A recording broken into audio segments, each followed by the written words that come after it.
I am super. I am crazy. I am super crazy. And you are watching Wrestling with Regret.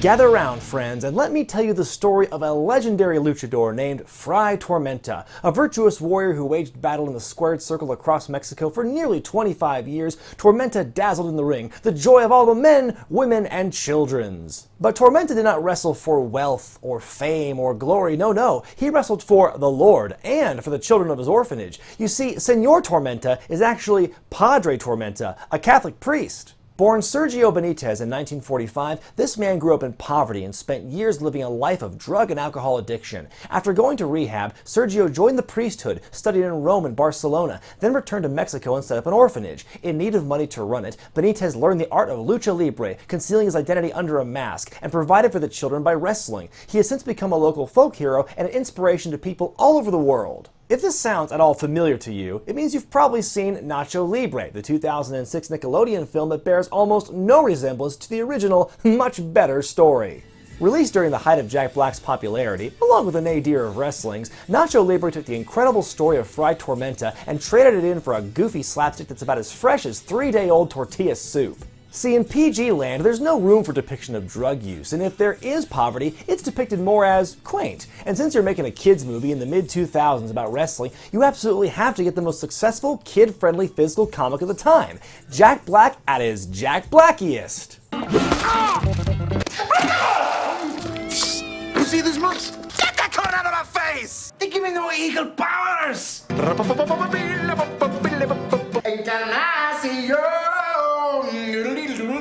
Nacho Libre was written and directed by Jared Hess, who's best known for doing the same with Napoleon Dynamite. And all of his best bits from that movie are in this one too. The awkward hero, the awkward love interest, the awkward Hispanic best friend, the authority figure with the bad mustache, the fat lard, Tina, you fat lard, come get some dinner! The quirky music.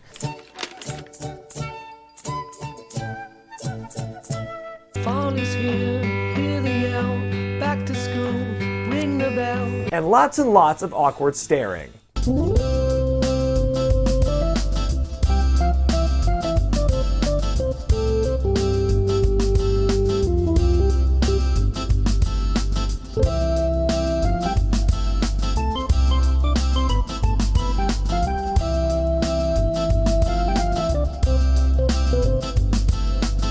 Put all these components together and you get one of the worst of what happens when you think of the phrase based on a true story.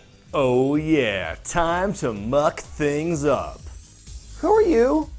I'm Donnie Bass, the personification of the phrase based on a true story, and I'm here to ruin all the Hollywood adaptations of real-life events. The fabrications and half-truths, the tweaking of major details, the shoehorning of a Korean gay best friend.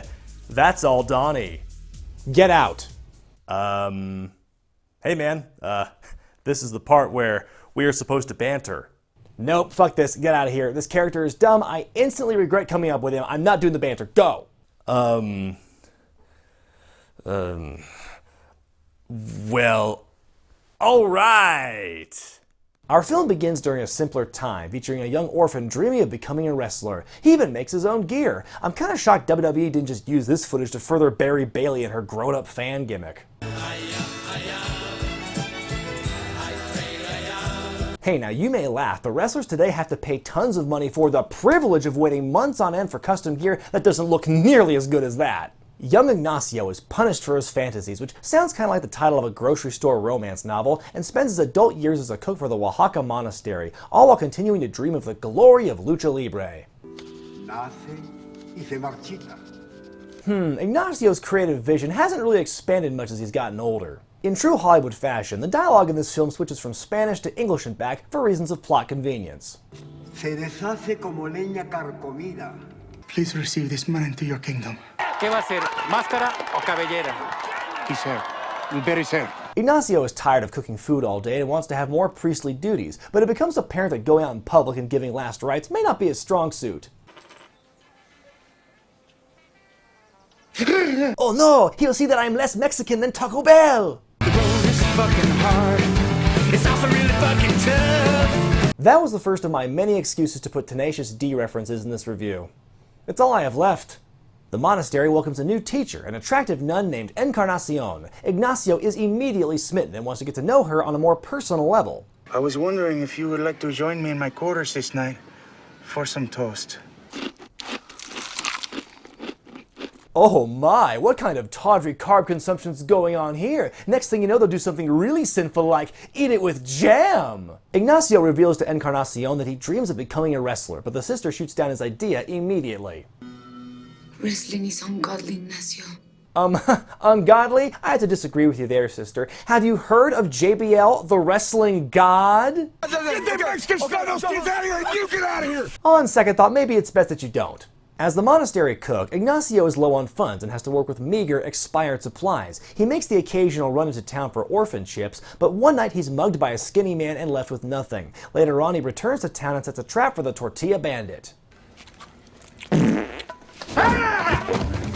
Oh, a fart joke. I'm sure that was necessary. With karate, I'll kick your ass. Get to Tiananmen Square. After the scuffle, the two agree to team up at a local Lucha Libre event where the winners get 200 pesos. Ignacio and his new partner, Steve, begin to train each other in the ways of Lucha Libre. Now, I never trained in that style, but I never knew how much of it resembled an episode of Jackass.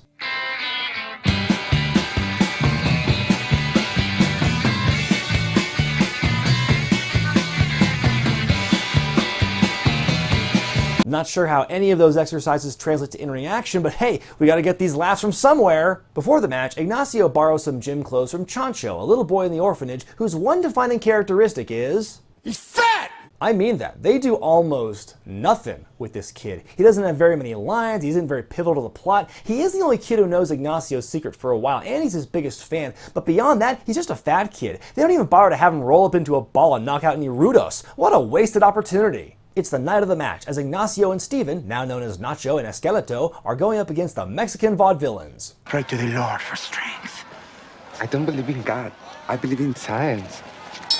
Yes, folks, you can always count on Nickelodeon Films for your regular dose of hot-button issues. Up next, a cartoon about talking marshmallows who fight over a woman's right to choose. Escalating gets beat down early in the match, but Nacho tags in and is a house of fire. He's then hit from behind with a dropkick by the non-legal man, and the match just ends. What, a dropkick and it's all over? Is Mike Bullard booking this thing? Despite losing the match, our heroes still walk away with a cut of the gate and are asked to return the next week. This allows Ignacio to buy fresh groceries for the orphanage. Man, I'd like to place my hand upon your fucking sexy ass and squeeze. He also has Steven fashion a brand new wrestling outfit just in time for their next match against, oh my god, what have they done to Hornswoggle and El Torito? Bath salts. Nothing to mess with, man.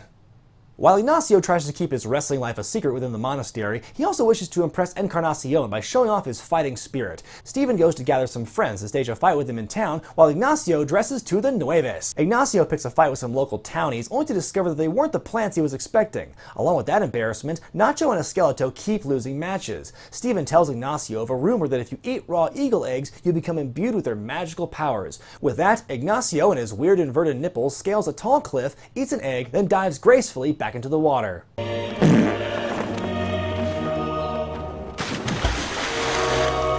Oh good, we'd gone a whole 15 minutes without a fart joke. But the eagle eggs are a lie, as the two continue to get pounded and pummeled by their opponents. Nacho decides the only way to get better is to align himself with the biggest luchador in town, Ramses, and his manager, Senor Ramon. He's having a party tomorrow night. We need to go and show him we mean business. Shouldn't he have his mask on when he's out in public? I mean, he's standing right next to his tag team partner. There's a chance people could recognize Steven, put two and two together, and realize the chubby guy next to him is Nacho. Do these guys know anything about kayfabe? No, they spent all their time in training rubbing cow crap all over each other's faces like some marks. Ramses, who's played by CMLL legend Silver King, is an arrogant and vain individual who looks out only for himself. He doesn't even have time for men of the cloth or orphans, as he shoves Ignacio down in broad daylight after being asked to sign some autographs. At Senor Ramon's party, Nacho and Steven fail to get through the front door and have to sneak in. Ignacio boosts Steven over the wall, while he employs that classic movie trope, blending in with the hired entertainment. Steven manages to convince Senor Ramon to put the two of them in a battle royal, the winner of which would face Ramses himself. But while that happens, a new subplot emerges.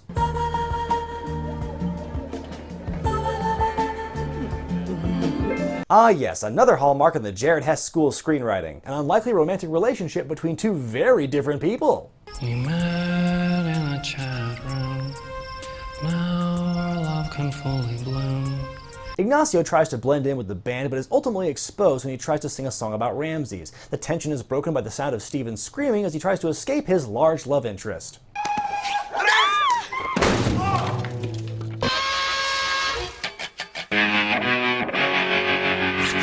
Our heroes get ready to leave town, but find their tires have been slashed by some heavies. An intense stare down occurs.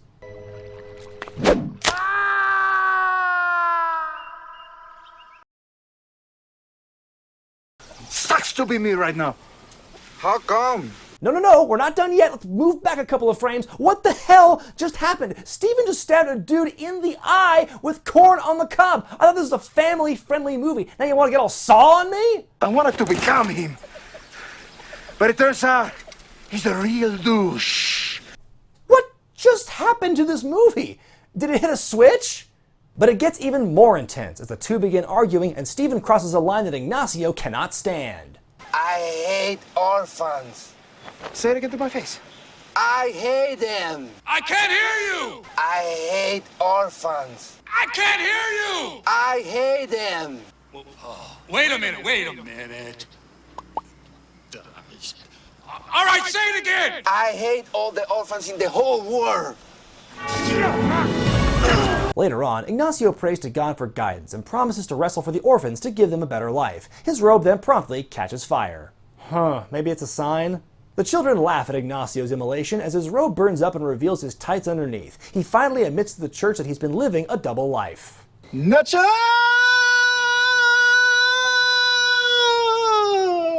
Okay folks, that's a wrap. We have all the footage we need for the trailer. Nacho vows to win the Battle Royal and purchase a bus with the prize money. We get an introduction to his opponents, which includes Steven, as well as someone whose finisher is called El Swastika.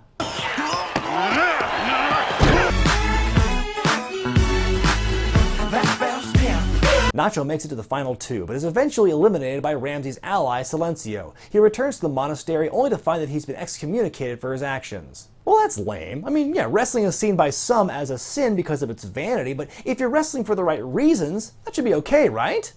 If you fight for something noble, only then will God bless you in battle.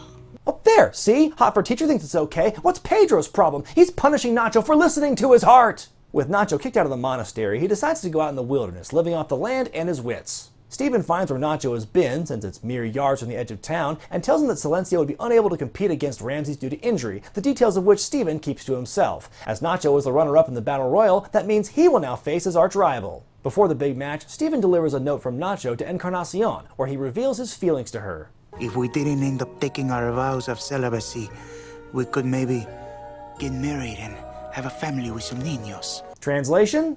I'm gonna fuck you softly. At the arena, we get a glimpse into the pre-match ritual of Ramses. Ramses is the number one. His legs are number one. Are they about to make out? After much pomp and circumstance, Nacho and Ramses finally duke it out. Nacho is surprisingly competent in the early going, but he gets cut off and unmasked by the vicious heel. Just when things are at their worst for our hero, Encarnacion and the orphans arrive to show their support. Oh yeah, kid, let me wave back to you once I'm done getting my windpipe crushed! Now emboldened by the power of love, Nacho hulks up and monkey flips Ramses out of the ring. He then does a Space Jam-esque dive to the outside, rolls Ramses up with a cradle, and pins him for the 3 count to a thunderous ovation. Wait a minute, can he do that? To Wikipedia!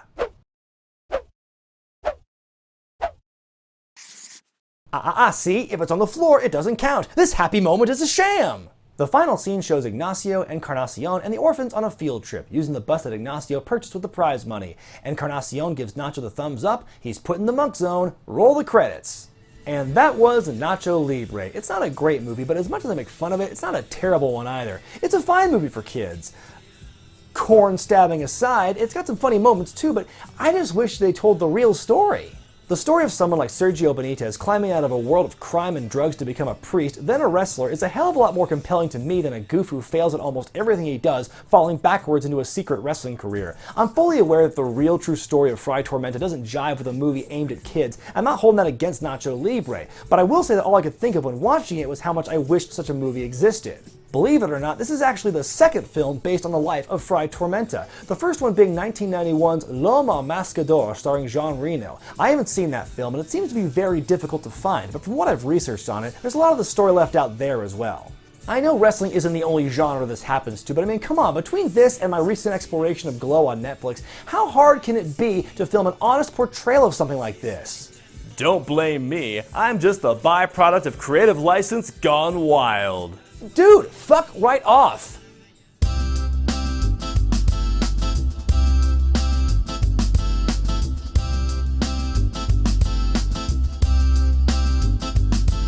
Mm-hmm.